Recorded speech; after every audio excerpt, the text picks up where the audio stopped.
भगवान की सबसे अच्छी याद क्या है? भगवान के लिए रोना। सबसे अच्छी पूजा क्या है? सबसे अच्छी उपासना क्या है? भगवान के लिए रोना।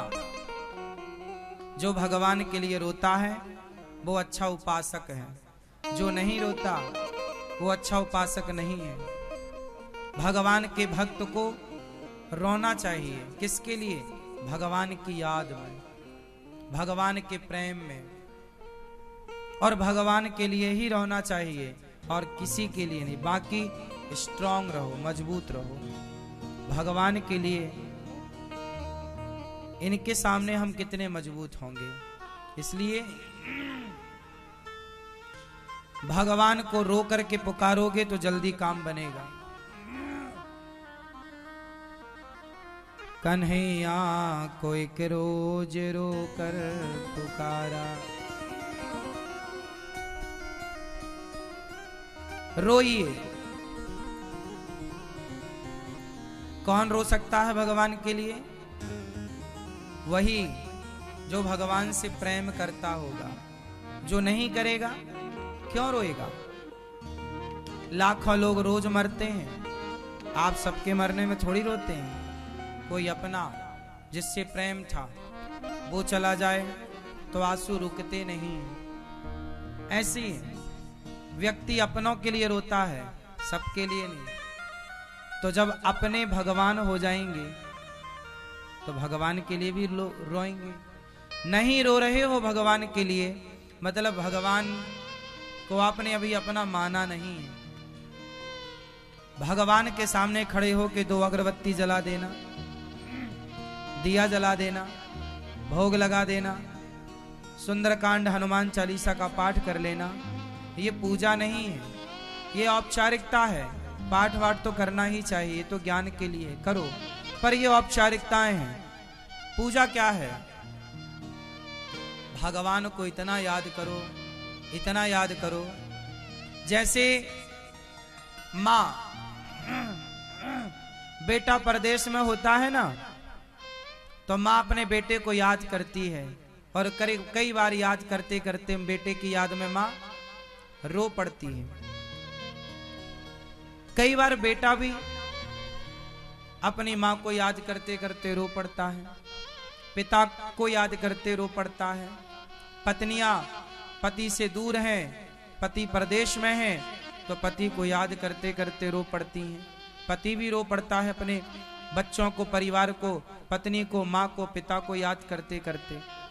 जिसके लिए प्रेम होता है उसके लिए आंसू होते हैं। जिसके लिए प्रेम नहीं है उसके लिए आंसू नहीं है। अब आप लोग बताओ कि आप लोगों ने भगवान के लिए कभी आप रोए या नहीं रोए? यदि रोए तो सही है आप, और यदि नहीं रोए भगवान की याद में, मतलब आप सारी जिंदगी फॉर्मेलिटी में ही उलझे हुए। क्योंकि रोया वहीं जाएगा जहां प्रेम होगा। तो प्रभु से प्रेम है तो ही ना रोओगे, प्रेम नहीं होगा काहे रोओगे? इसलिए बिहारी जी के सामने जब जाओ, अब देखो मुझे कभी मौका मिलेगा जगन्नाथ जी जाने का, मैं रोज तो जगन्नाथ जी जा नहीं सकता, आप लोग रोज तो जगन्नाथ जी जा नहीं सकते, जगन्नाथपुरी। पर कभी आपको जिंदगी में 1 बार, 2 बार, 3 बार, कभी साल 2 साल में मौका मिला और आप गए, और जब गए और जगन्नाथ जी का दर्शन किया, तो दर्शन कैसे करोगे? देखोगे और आगे बढ़ जाओगे ना। जब इतने सालों बाद मिले हो, इतने सालों बाद आपका दोस्त भी मिलता है ना, तो उसे गले लगाकर 2 आंसू तो आ ही जाते हैं। आपके बचपन का यदि मित्र है, अपने हैं, तो लोग गले लगाकर, माँ और बेटा जब मिलते हैं सालों बाद तो गले लगा लेती है माँ, ना चाहे तो भी रो पड़ती है माँ।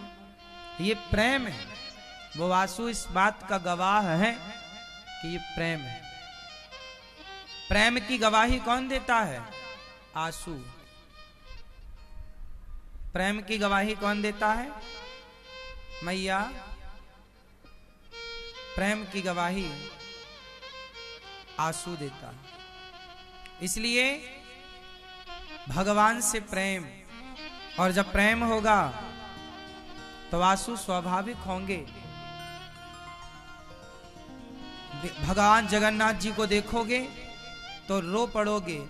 बिहारी जी को आज वर्षों बाद आप आए हैं बिहारी जी का दर्शन करने, तो भगवान को जब बिहारी जी को देखो तो आंखों में आंसू आ जाए। भगवान को याद करते करते आंखों में आंसू, बस वो प्रेम बहेगा मेरी माँ। वही है सच्चा प्रेम। भगवान को ना फूलों की जरूरत है, ना मिष्ठान की, ना मेवा की, ना दूध की, ना दही की, ना सोने की, ना चांदी की, ना पैसा की। भगवान को जरूरत है केवल आपके प्रेम के आंसुओं की। इसलिए भक्त को चाहिए कि तुम कुछ ना दो भगवान को, प्रेम से बस याद करो, स्मरण करो, और क्या चाहिए।